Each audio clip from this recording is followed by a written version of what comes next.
Hello, ഇന്ന് നമ്മളിവിടെ ചർച്ച ചെയ്യാൻ പോകുന്നത് ഇറാൻ ഇസ്രായേൽ യുദ്ധത്തിൻ്റെ ചില പ്രധാനപ്പെട്ട കാരണങ്ങളെക്കുറിച്ചാണ്.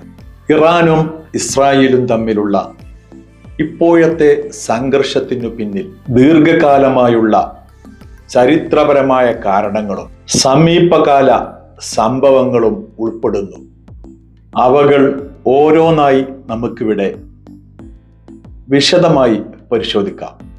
ഒന്നാമതായി, ചരിത്രപരമായ പശ്ചാത്തലവും 1979 ഇസ്ലാമിക വിപ്ലവവും 1925 മുതൽ 1979 ഇസ്ലാമിക വിപ്ലവം നടക്കുന്നത് വരെ ഇറാൻ ഭരിച്ചത് പഹ്ലവി രാജവംശത്തിലെ 2 ഭരണാധികാരികളാണ്. റസ ഷാ പഹ്ലവിയും അദ്ദേഹത്തിന്റെ മകൻ മുഹമ്മദ് റസ ഷാ പഹ്ലവിയും.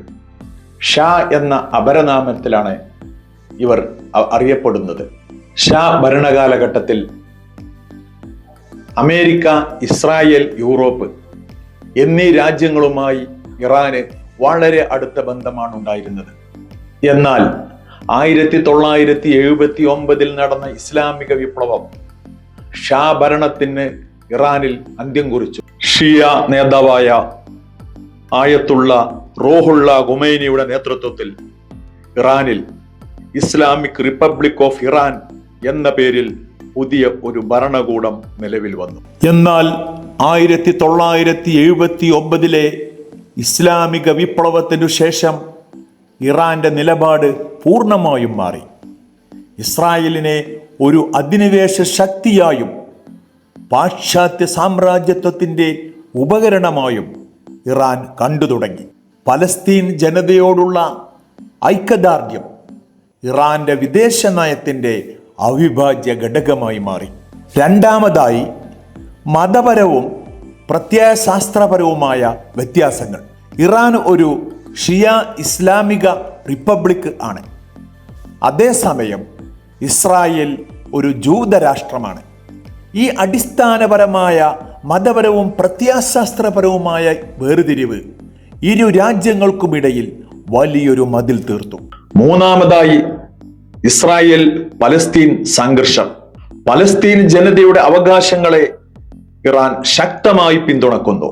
പലസ്തീൻ സായുധ ഗ്രൂപ്പുകളായ ഹമാസ്, ഹിസ്ബുള്ള എന്നിവർക്ക് ഇറാൻ നൽകുന്ന പിന്തുണ ഇസ്രായേലിന് ഒരു വലിയ ഭീഷണിയായി അനുഭവപ്പെടുന്നു.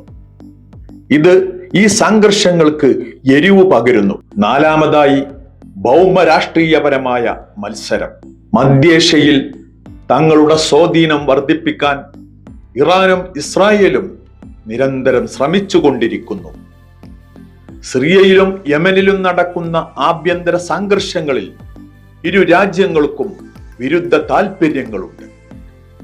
സിറിയയിലെ അസദ് ഭരണകൂടത്തെയും യമനിലെ ഹൂതി വിമതരെയും ഇറാൻ പിന്തുണക്കുമ്പോൾ ഈ രാജ്യങ്ങളിലെ ഇറാനിയൻ സ്വാധീനത്തെ ഇസ്രായേൽ ശക്തമായി എതിർക്കുന്നു.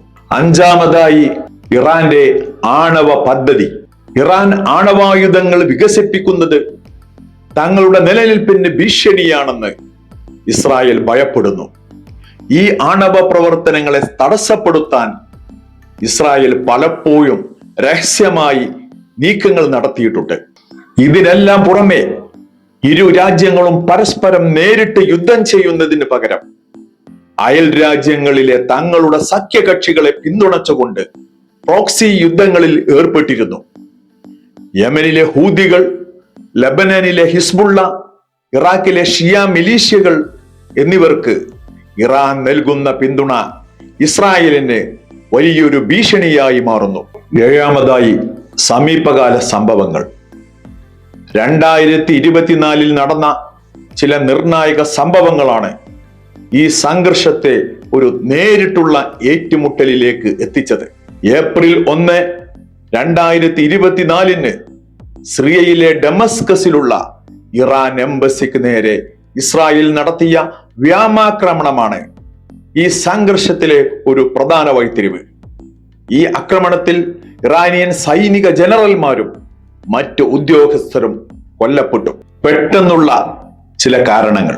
ഈ സംഭവങ്ങൾക്ക് പുറമെ കഴിഞ്ഞ കുറച്ചു വർഷങ്ങളായി നടന്ന ചില സംഭവങ്ങളും ഈ സംഘർഷത്തിന് ആക്കം കൂട്ടിയിട്ടുണ്ട്. സിറിയ, ലെബനൻ, ഇറാഖ് എന്നിവിടങ്ങളിലെ ഇറാനിയൻ സഖ്യകക്ഷികൾക്ക് ആയുധങ്ങൾ ലഭിക്കുന്നത് തടയാൻ വേണ്ടി ഇസ്രായേൽ ഈ രാജ്യങ്ങളിൽ നിരന്തരം വ്യോമാക്രമണങ്ങൾ നടത്തിക്കൊണ്ടിരിക്കുന്നു. ഇറാന്റെ ആണവ ശാസ്ത്രജ്ഞരെയും സൈനിക ഉദ്യോഗസ്ഥരെയും ഇസ്രായേൽ ലക്ഷ്യമിട്ട് വധിച്ചു.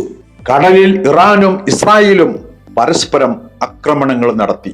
ഹമാസ് ഒക്ടോബർ 7, 2023 ഇസ്രായേലിന് നേരെ നടത്തിയ ആക്രമണവും അതിനെ തുടർന്നുണ്ടായ ഗാസ യുദ്ധവും ഈ മേഖലയിലെ സംഘർഷങ്ങൾ കൂടുതൽ വഷളാക്കിക്കൊണ്ടിരിക്കുന്നു. ഈ ആക്രമണത്തിന് ഇറാൻ പിന്തുണ നൽകിയതായി ഇസ്രായേൽ ആരോപിച്ചിരുന്നു. ചരിത്രപരമായ കാരണങ്ങളും സമീപകാല സംഭവങ്ങളും ചേർന്നാണ് ഇറാൻ ഇസ്രായേൽ സംഘർഷം ഇപ്പോൾ നേരിട്ടുള്ള ഏറ്റുമുട്ടലിലേക്ക് എത്തിച്ചിരിക്കുന്നത്. ഇറാൻ ഇസ്രായേൽ സംഘർഷം രൂക്ഷമായി കൊണ്ടിരിക്കെ ഇസ്രായേലിന്റെ യജമാനനായ അമേരിക്ക ഈ സംഘർഷത്തിൽ നേരിട്ട് ഇടപെട്ടുകൊണ്ടിരിക്കുന്നു. ഈ സംഘർഷത്തിൽ പരാജയത്തിന്റെ രുചി അറിഞ്ഞുകൊണ്ടിരിക്കുന്ന ഇസ്രായേലിനെ സഹായിക്കാൻ അമേരിക്കയുടെ ബങ്കർ ബസ്റ്റർ ബോംബുകൾ ഇറാന്റെ ആണവ നിലയങ്ങളെ ആക്രമിച്ചിരിക്കുന്നു. ഈ സംഘർഷം മേഖലയുടെ സമാധാനത്തിന് വലിയ വെല്ലുവിളിയാണ് ഉയർത്തുന്നത്.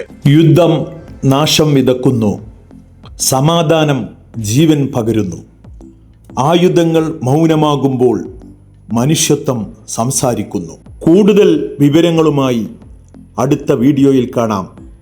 എല്ലാവർക്കും നന്ദി, നമസ്കാരം.